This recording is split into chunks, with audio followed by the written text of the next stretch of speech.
He spent his life in a mental hospital, believing he was insane and that what he saw were mere hallucinations. However, when he noticed elements from those hallucinations appearing in the real world, he realized the truth, and everything changed. The story begins in a strange and enchanting place nestled between mountains, filled with trees and houses built into the rocks. The setting becomes more peculiar and desolate. The protagonist is seen in a pitiful state, sitting and mixing something unknown in a mortar. Beside him is an oddly dressed girl, whom he asks to stop bothering him. However, she persists, pointing to his work and claiming it's food. She assumes he is making candy. He quickly pushes her hand away, and then pushes her aside. It becomes clear they are surrounded by a group of people. The protagonist explains that he is preparing a medicinal mixture, not candy, and asks her to hand him a book on medicine. However, he inwardly concludes that explaining it to her would be pointless, as she wouldn't understand. The protagonist is introduced as Li Huang, and the girl falls to the ground after being pushed but seems delighted, exclaiming how fun this is. Li reflects on the cursed nature of the place, filled with deformed and bizarre individuals, likening it to a museum of abnormalities. He questions why he must be among them. At that moment, he hears a sound behind him and sees a deformed man assaulting a girl, pinning her to the ground as she resists and tries to escape. The others in the area stand by, laughing at the scene. Li remains seated, hearing their obnoxious laughter echo around him. He convinces himself that none of this is real, that everything he sees and hears is an illusion. Clutching the mortar in his hand, he mutters that it's all a delusion, but he cannot stay silent any longer and strikes the assailant on the head with the mortar. Even as he wishes everything were an illusion,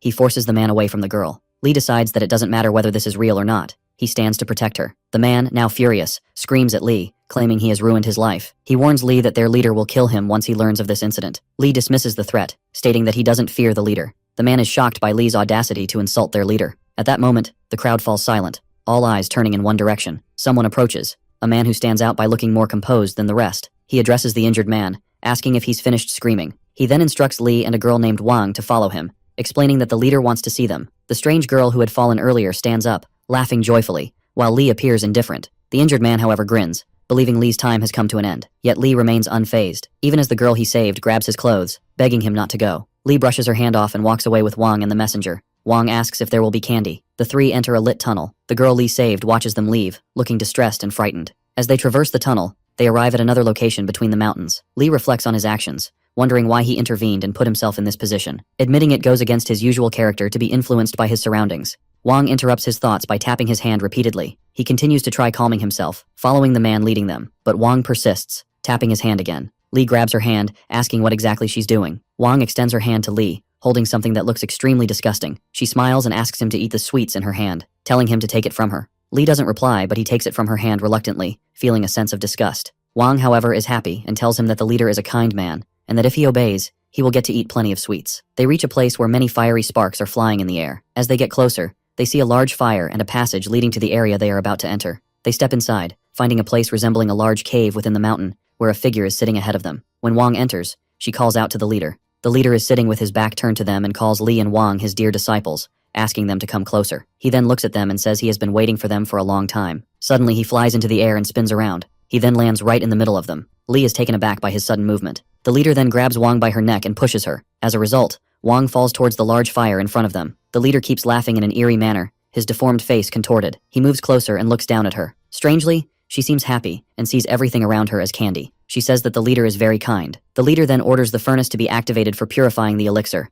laughing as he does so, while Li stands and watches, doing nothing. We then see two girls carrying a large pot filled with a red, blood-like steaming substance. They pour this substance into another open pot, while Li keeps thinking that everything he sees is not real. The smell too is not real, and as he looks at the leader, he tells himself that the hideous face he sees is also not real. At this moment, the leader tells Li that he heard Li insulted the leader and claimed he was worthless. He then looks at Li and asks if this is true, but Li does not respond or even look at him, continuing to think that even the voice he hears now is not real. The leader shouts at him, demanding that he speak or if he has suddenly become mute, but Li remains focused, thinking that all of this is an illusion. We then see Li sleeping in a bright place, surrounded by many hands. His eyes are closed, and he keeps repeating to himself that none of this is real. He then opens his eyes to the sound of a voice telling him to do so. He finds himself in a different place. We see that he is in a hospital bed, his entire body strapped to it. Medical devices surround him, and he still thinks that everything around him is just an illusion. We then transition to another scene, showing a large building. Someone asks Li how he felt during the illusions this time, and if there was any change. Li replies that it was the same illusions,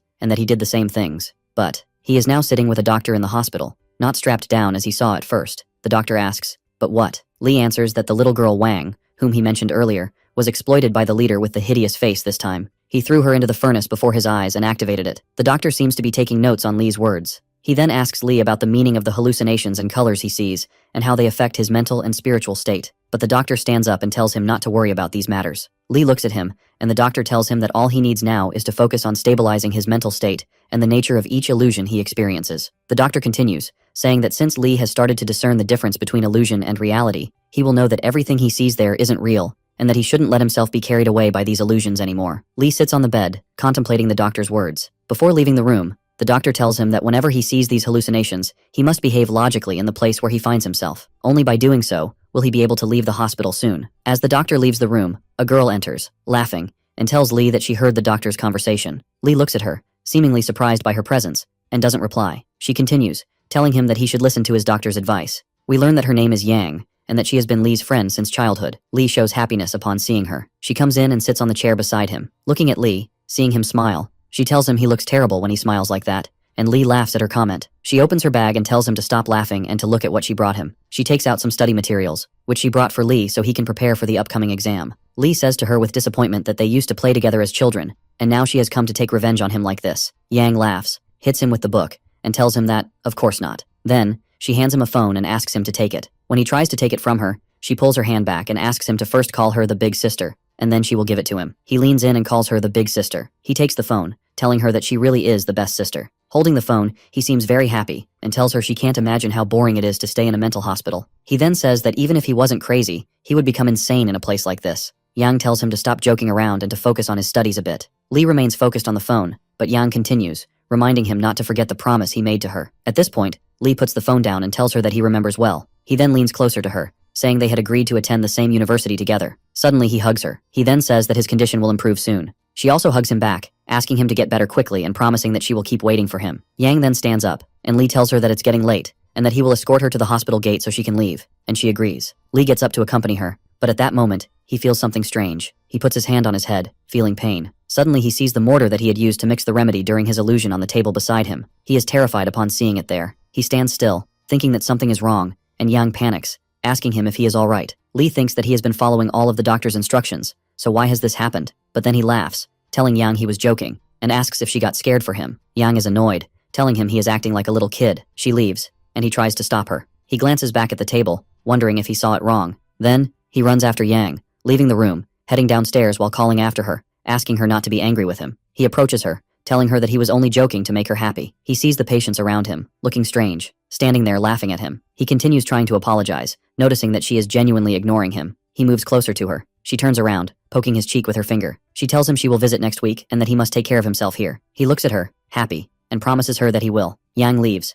and he stands there until she is completely gone. Lee then goes back inside the hospital, thinking about how, when he was in the room, he really saw the mortar. He feels confused, wondering if his condition has worsened, and, if so, whether he will be unable to leave before the university entrance exam. He worries that he might not be able to be with Yang at the same university. He then thinks to himself that this doctor is actually good, much better than the one his father had found for his treatment. He raises his hand in frustration, saying that this is incredibly annoying. But at that moment, he feels something strange again. He suspects that there is something in the pocket of his pajamas. When Lee puts his hand in his pocket and pulls out what is inside, he is very surprised to find the candy Wang had given him during the illusion. He is amazed to see something from the illusion appearing here in reality, and finds that it is indeed sweet. At that moment, he thinks that he needs to hurry and inform the doctor about what is happening to him. Then he pauses, thinking that if this is real, then it's not just the candy that was with him in the illusion. There might also be an opportunity for him. We transition to a new scene in the illusionary world, and we understand what Lee meant when we see him leaving the mortar he uses to mix remedies and calling out to everyone around him, asking if they have any money. We see him standing before the people, asking if they have anything of value, money, gold, silver, or even antique accessories, and telling them that they wouldn't benefit from these things here anyway, so he might as well borrow them now. But they continue to stand silently, just staring at him. Lee thinks that this was a wrong idea, and that people like these, who are simply herb mixers, wouldn't have any money. Suddenly he hears someone calling him. When he turns around, he sees the girl he had saved earlier from the man attacking her. She is holding onto his clothes, calling him, and asking him to come with her. She takes him away from the crowd and sits on the ground, and Lee still doesn't understand. She takes off her shoe and removes the anklet from her leg. She offers it to him, telling him to take it if it would be of any use to him. Lee approaches her and takes the anklet from her. He holds it, weighing it in his hand, thinking it seems very delicate, but gold nonetheless. He looks at her and tells her that it will be useful and that he will borrow it from her for now and return it later. He takes the candy out of his pocket and gives it to her, asking her to eat it, saying that it is delicious. She takes it and thanks him. At that moment, the rest of the people stand, watching them, commenting that they expected something more interesting to happen and that they are bored. Then, the leader's assistant and first disciple arrives, asking the people what they are doing. He orders them all to get back to their work. The people, fearing him, quickly return to their tasks, leaving only Li and the girl. The first disciple calls out to Li, telling him that he had bad luck the last time, as he couldn't be the healer for the leader. Li looks at him without replying, trying to recall the man's name, and then remembers, Xuanyang. Before leaving, Xuan tells Li that he must return and finish his work, or else the leader might skin him alive if he doesn't complete the mixture he wants. Just then, Li notices the accessory on Xuan's clothing and thinks it might be an antique. He smiles, thinking it would be perfect, and that soon it would belong to him. Li waits until nightfall and heads to the house inside the cave where Xuan lives. He thinks to himself that he didn't expect it to be this easy since Xuan isn't home. If he manages to take that antique piece, at least he will be able to pay for both his and Yang's university expenses. He jumps with joy, saying that it's finally his. Suddenly he sees a light coming from the cave ahead. He realizes that there are people here. Then, he finds Xuan coming up behind him, asking what he is doing here at this late hour. Li is startled by Xuan but quickly regains his composure, greeting him and asking why he is dressed in such strange clothing. Xuan replies that it seems his luck is good tonight. He then grabs Li and asks him to come with him, leading him towards the lit cave, telling him that they are escaping this hellish place, and that they have made arrangements with the gatekeeper.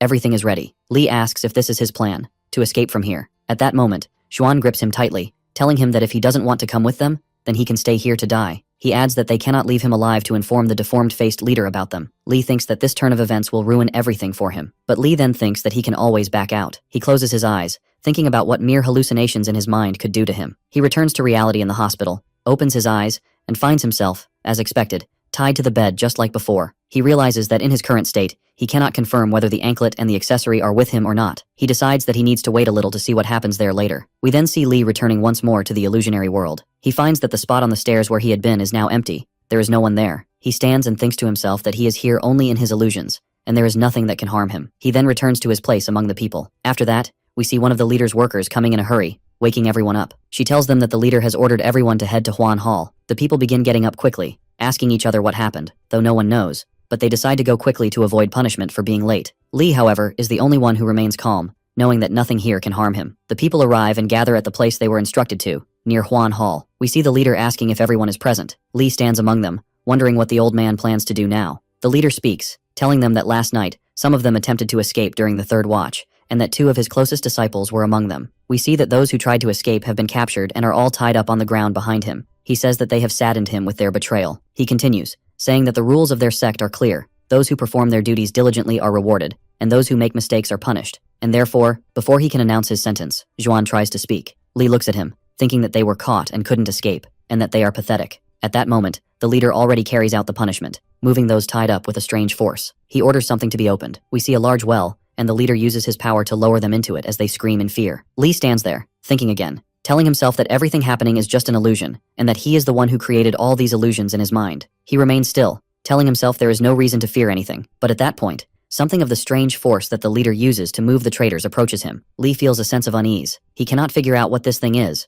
or if he also created it in his mind. He tells himself that it is impossible, that nothing can harm him here, and that this has never happened before. We then see that the thing controlled by the leader resembles the arms of a giant octopus. The leader stands and says that if anyone ever thinks of doing something like this in the future, they should remember well what they saw here today. Everyone stands there in fear, not speaking, and we see those octopus-like arms surrounding them from every direction. The leader walks among them, telling them that helping anyone achieve immortality is a truly noble act. He passes by Li, continuing to say that if he succeeds in attaining immortality himself, he will not forget those who helped him. He then stops and speaks directly to Li, saying that last night the traitors who attempted to escape had offered to take him with them, and asks why he didn't accept their invitation. Li remains standing silently, not answering, only thinking that everything he sees is an illusion. He sees the leader's ugly face before him as he extends his hand toward him, and Li thinks again that these are just illusions, and that even his hideous face is just a figment of his imagination. He feels weak and small in the face of the leader's power, but also reminds himself that all of this is merely in his mind, so why should he fear this leader? As a result of these thoughts,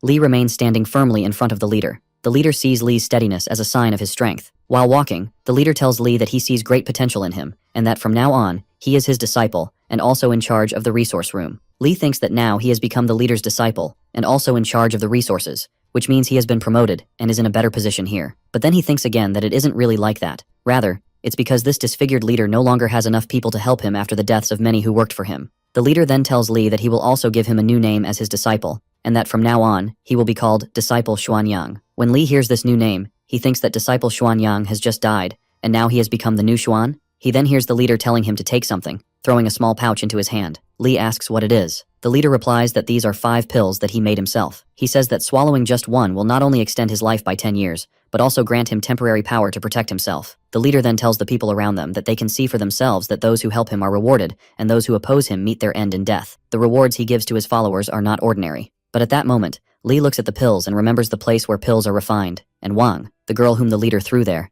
thinking that these pills might be made from human bodies. We then transition to a new scene at the hospital after Lee returns to reality again, and he says that he managed to bring everything with him. He sits on his bed, placing the items in front of him, thinking that what he must do now is ensure that the anklet and the accessory have real value. But then, he questions whether the anklet and the accessory are indeed real and valuable, and whether these pills will also have an effect. Should he try taking one? At that moment, Yang, his friend, comes in looking angry, calling out to him in frustration. She says that she left her studies, jumped out of the window, and climbed over the wall because of his call, so whatever he has to say better be worth it. She then adds that if this is just a prank, then she will, but Lee places his hand on her shoulder to silence her, looking around to make sure no one is listening to them. He then goes to check the door, the window, and everywhere else. Yang feels scared, confused by his actions, and asks him why he is locking everything up like this. Could the nurses even hear them? At that moment, they hear the nurse's voice through the device attached to the wall, telling them that everything is fine, and that no one is listening to them. Lee then turns to Yang and hands her the items he brought for her to see. They then hear the nurse's voice from the device, asking them to stop gossiping about them and focus on their work. We then see Yang holding the antique accessory Lee brought from the illusionary world, asking him what it is. But Lee quickly tells her to lower her voice and listen carefully. He speaks to her in a low voice, explaining everything. Yang is shocked by everything he says. After a day passes, we see Lee sitting in the room on the bed, thinking that there is no one who would believe him, not even his family. They would all think he's crazy. This thought saddens him deeply, but he thinks that there is no one else he can turn to except her. She is the only one who truly listens to him and trusts what he says. He hopes that she will believe him this time. Then Lee hears the nurse telling him that his friend has come to visit him again. Lee is overjoyed to hear that Yang has come to see him, but as he steps out of the room to meet her, he sees many security guards in the hospital corridor. Lee calls out to one of the guards, Zhao, and asks if something has happened. Zhao replies that Lee should return to his room, lock the door, and not come out now. As he walks away, he tells Lee that if he sees the old man Liu, he should report it importantly, as Liu managed to sneak into the medicine storage again and took some of the sedative drugs from there. Lee stands there, extremely surprised at how old Liu managed to escape from intensive care and how they allowed it to happen in the first place. But in the end, he says that this matter does not concern him. What matters now is to see Yang immediately. We then transition outside the hospital building. We see Lee and Yang standing together. Yang tells Lee that she did indeed find someone to evaluate the anklet and the accessory she took from him. She tells him that the value of the antique piece is no less than 400,000, and that the anklet is also made of real gold. Lee replies that he expected that as well. He feels immense happiness, saying he knew they would be valuable. He then lifts Yang off the ground, spinning her around, repeatedly telling her that he is not crazy, while she asks him to calm down a little. Afterward, we see them walking together, and Lee tells Yang that now he possesses real abilities, but he cannot reveal them to anyone. He asks if she is ready to become rich and have a lot of money, but she punches his side, telling him to stop saying pointless things. She tells him that she does not want money, and that more important than these abilities is his health. She asks him to promise her that he will continue his treatment and take his medication, or else she will not help him again. Lee falls silent for a moment, thinking. He then tells her that he promises to continue his treatment, but at that moment, an elderly man comes up from behind them. He pulls Yang away from Lee with a sudden movement. He throws her to the ground quickly and painfully. We find out that this man is old Liu when Lee shouts at him, asking him to stop what he is doing. Lee runs towards Liu, who is attacking Yang, asking him to leave his friend alone, but Liu hits Lee on the head with a rock, causing a serious injury. Lee falls to the ground, and Yang sees him, terrified for both herself and him. Lee thinks about Yang, feeling fear for her, but he cannot move or defend her. At that moment, he remembers the leader's words about the pills he gave him, that they would not only extend his life by 10 years, but they would also give him great strength, enabling him to defend himself. We see Yang, frightened and crying, calling out to Lee, asking if he is okay. She sees Lee taking one of the pills he got from the illusionary world. We then see Lee standing up after taking it, the effects appearing immediately. Old Liu sees him approaching rapidly. Lee grabs Liu by the head with great force. He throws him to the ground and punches him in the face. He keeps hitting him in the face, telling him that he had asked him to stop what he was doing and asking if he didn't hear him. We then see that Lee's facial features have changed in an unnatural way. We move to a new scene, where Lee is chained and bound, screaming and asking the nurses to release him. He says that what he did was self-defense. We see him detained in a room for dangerous patients, continuing to say that what he did was to defend Yang, and that Liu was the one who attacked Yang first. But the doctor tells him that he hit old Liu very hard, and that Liu is now in a critical condition, which counts as attempted murder. The doctor then asks Lee to tell the truth. How was he able to hit Liu with such force despite his weak body? Lee begins to respond hesitantly. The doctor tells him to think carefully before answering, as he dislikes it when his patients lie to him. Lee thinks about how to handle the situation, realizing that he cannot tell him about the pills. He decides to close his eyes and escape from the moment. The doctor continues trying to talk to him, but suddenly realizes that Lee is unaware of his presence. Lee transitions back to the illusionary world again. Lee finds himself already in the illusionary world, thinking that whatever his condition is, this place always offers a way to deal with the situation. We then transition to a different part of this illusionary world, to a temple called the Temple of the Three Saints. We see a statue of Saint Tai Chi. We also see people sitting in prayer, reciting the saints' teachings about patience, enduring hardships, and gaining blessings. We see that the leader is present in the temple, calling Lee by the name Xuan. Lee is in the temple, praying with them. The leader says that a new Xuan has joined them now, Lee, and that there might be some things he does not understand. He asks another person to help Lee and teach him these things as an elder brother in this place, and the person agrees. The leader then informs everyone that their time here has ended, and now they will go to eat. At that moment, we see someone among those sitting there giving Lee a strange look. Lee notices this look and wonders who this person is and why they are looking at him like that. Afterward, we see Lee walking with Yuan, the disciple whom the leader assigned to teach Lee. Yuan tells him that the person who looked at Lee is named Qin, and that he has now become the leader's close personal disciple after the death of the others. He advises Lee to show respect to Qin when he sees him, as he can be somewhat temperamental. Lee then says that he is now the leader's new disciple and asks what he should do next. Yuan replies that although the leader has made him a disciple and put him in charge of resources, if he wishes to learn anything about immortality, he is still far from that. Lee sighs, then puts his hand on Yuan's shoulder to ask him another question. He excitedly asks if the leader can truly attain immortality. Yuan responds that the leader possesses exceptional abilities, but then he tells Lee not to get too excited, as only the close disciples like Qin can learn these things. Lee then thinks about the idea of immortality, realizing that this place holds many valuable things, and that he must stay here to succeed in getting a lot of money from it. Afterward, we see the leader with all the disciples, including Lee, arriving at the chemistry room, which we know is where the fire and the large cauldron are located, as seen before.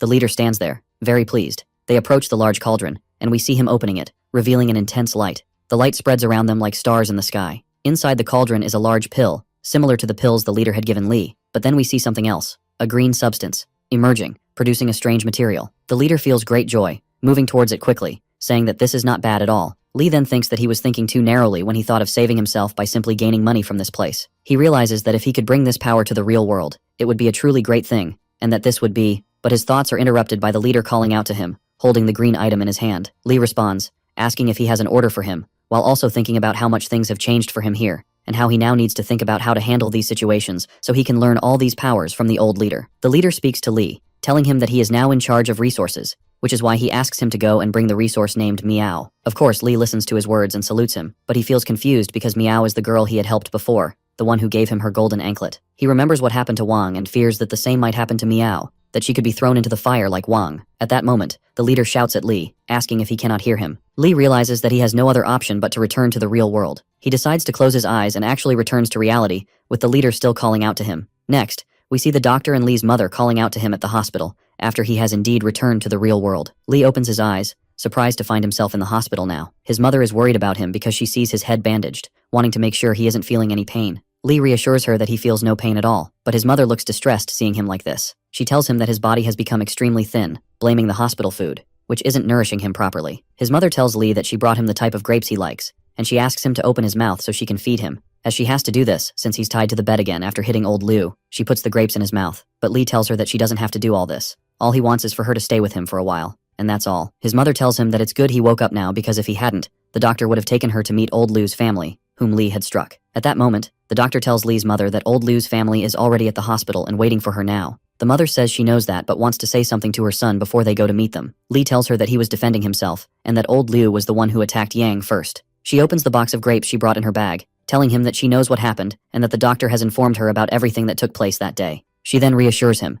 telling him not to worry about anything because she is here for him. But Lee doesn't respond, looking at her with concern. She leaves, telling him before she exits that she is going now, and asks him to listen to the doctor and take his medication on time. Just before his mother leaves the room, Lee calls out to her again, but his mother doesn't respond, and she seems determined to stand up for her son. Lee knows very well that when she meets them, she will teach them a tough lesson. But suddenly, he feels unwell. He sees things around him becoming blurry and moving, wondering if he will transition into the illusion again, or what is happening. When he saw his mother here, he forgot to think about how to deceive the old leader. Lee sees the doctor trying to speak to him, telling him that they are now, but Lee knows the doctor wants to talk, thinking they can do that when he returns from the illusionary world next time. Indeed, Lee transitions to the illusionary world, opening his eyes to the voice of the leader waking him up, telling him that he is awake. The leader stands before him, holding something strange in his hands. Lee hopes that the matter of exploiting Meow for pill making has ended, but he is startled as the leader grabs his mouth forcefully. The leader tells him that since he is awake now, he should open his mouth for the leader. He puts the strange item he was holding into Lee's mouth. It is something that resembles an octopus, and Lee wonders what exactly this thing is that the old leader has given him. The leader continues to stand before him, telling him to open his mouth properly so he can swallow the item.